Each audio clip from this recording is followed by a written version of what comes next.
Guys and dolls, Freedom Dad here, and I'm in Ireland, as you know, and I'm speaking to Irish people, meeting patriots, having amazing conversations, and also being introduced to other YouTubers. So I want to bring these YouTubers to you, and I'm going to bring you two types of Irish people. So I am. It's the best way to put it. No other way to put it, really. I'm going to bring you the two types of Irish people in this country. Now, there'll be a wee video at the end just to cheer you up a wee bit because, as always, these videos are difficult. So let's start with, I believe, the most difficult video. So this is one type of Irishman in Ireland. Okay, folks, this is Philip Dwyer here. I'm decided to come down today to the Rock of Donaghmate. By the grace of God, I bumped into this man. His name is John Mahon. He's from the Dublin Road, Portlaoise. Yeah. And you told me what happened to you, your story. And it's remarkable, but it's disgusting and disgraceful, the way you were treated. But do you want to tell us what happened to you? How long ago? 6 years ago, you said? Roughly 6, maybe 7 years ago now. I can't be exact. But on a Friday afternoon, I was assaulted by two Muslims. Where did this happen, John? Outside my own home. Outside your own house? Yeah. Okay, and you were saying to me there's a mosque not too far from your house. There's a mosque not too far from my house, across the road, across the road from where I live. Yeah. It's within 5 minutes walking time. Okay.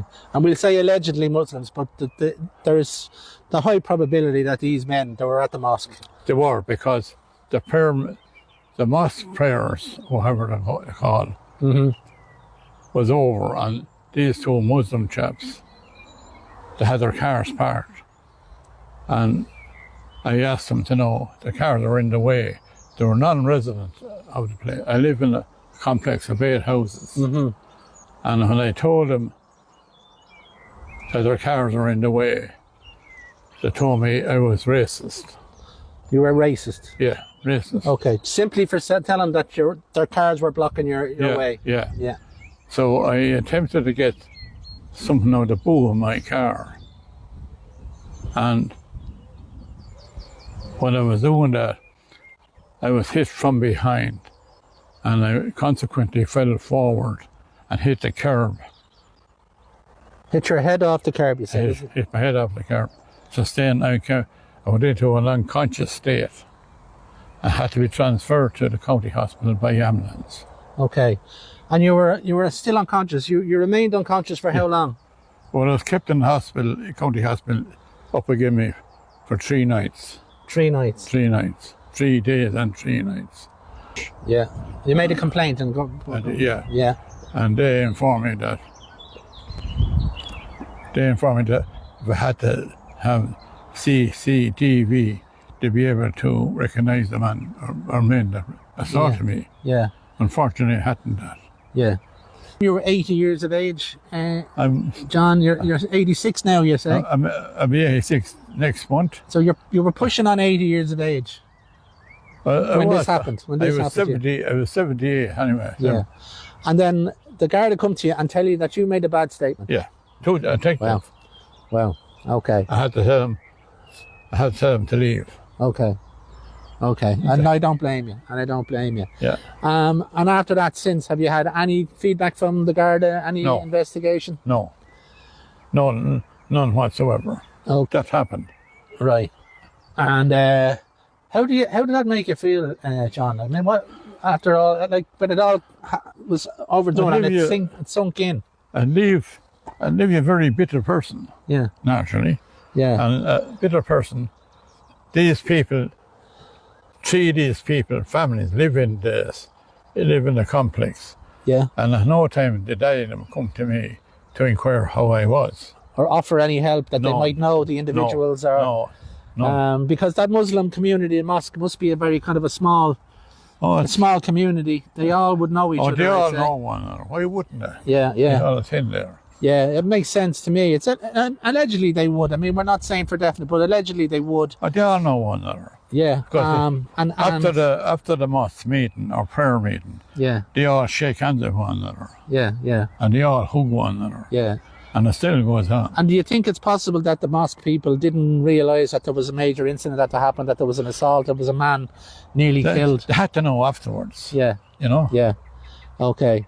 And absolutely no help from them offering to identify anyone or information that might lead to a... give me any help whatsoever. Okay. And were you a man all your life? I mean, I'm sure you respected the guards, you had faith in the guards. Yeah. I was never in trouble with the guards. Yeah. So I've cut quite a bit out, and there's still a bit left. As I do always, link is in the description. Please go and watch the interview yourself. Please subscribe to the man's channel who's doing the interview, because there's a part 2. He catches up with the guy again a few days later. So that's on his channel. Subscribe, go to videos, and you'll get to see them. Very, very, very, very interesting. I recommend you watch the whole video. I'm just giving you little bits so you can understand what it's about, get a general idea, but there's a lot more to that video that I have left out.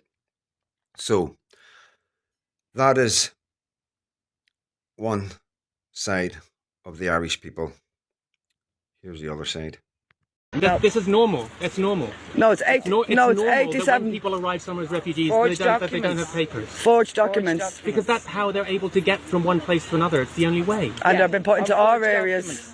Yeah, because it's very often the only way that people can travel. Is there any in your area? It's fucking normal when people are refugees. Paperwork is what do you think people are going to do? What do you expect people to do? So do you think then it's forged paperwork? So what would you do if you had to? If they're coming in for economic reasons, which they are. So do you think it's okay then for men to be coming into this country? Yes, I am, yeah. Fuck you. Yes. Why would you say something like that? Because I don't want to be on some far-right scumbag's fucking YouTube video. Alright? Well, who's proven to be a scumbag now, me or you? I'm talking to you in a nice manner. You've proven yourself to be a scumbag. Am I, yeah? Well, you've proven to be a bigger one. Because it was the far right that was here helping these people. It was the far right that was here helping these people and told them where to go. Listen, lady. Don't, no, excuse me. Don't you tell me. Listen, lady. I'll do whatever I want to you. Will you, yeah? You won't do anything to me. You'll do nothing to me. You won't do not one single solitary thing to me. So you won't. Listen, lady. I'm a local here. I won't be listening to none of yous. With your hat that you don't even know what you are. Listen, lady. Cheek you. These are the lovely lefty loons. The lovely, lovely people. Listen to the way they're speaking to me. People know you're a scumbag and you can them. I'm a scumbag, am I?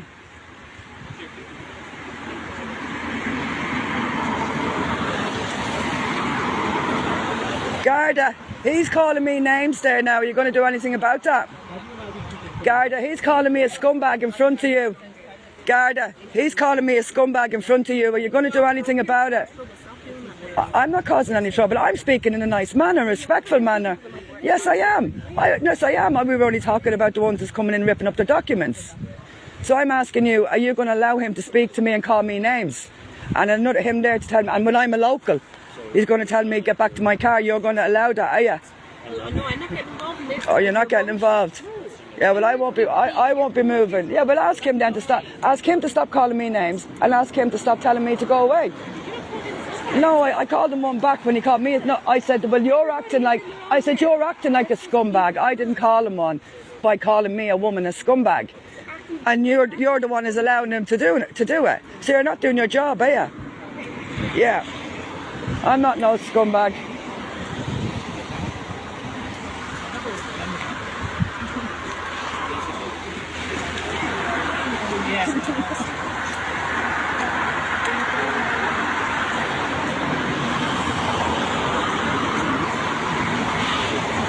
So the Garda now are allowing all these lefty loons and illegals to abuse the locals.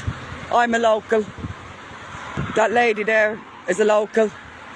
And the Garda are allowing these to call us scumbags and telling another probably illegal, to tell me to basically get out of here and get back to my car. But he told the wrong fucking woman because I'm not budging. So you can see the problem. This is the problem. These people are helping and enabling and, turning against their own people.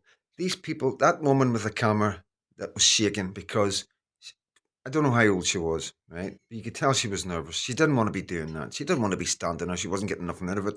You can tell that. She was being polite. She was being fair, and she just wasn't happy. Which is up.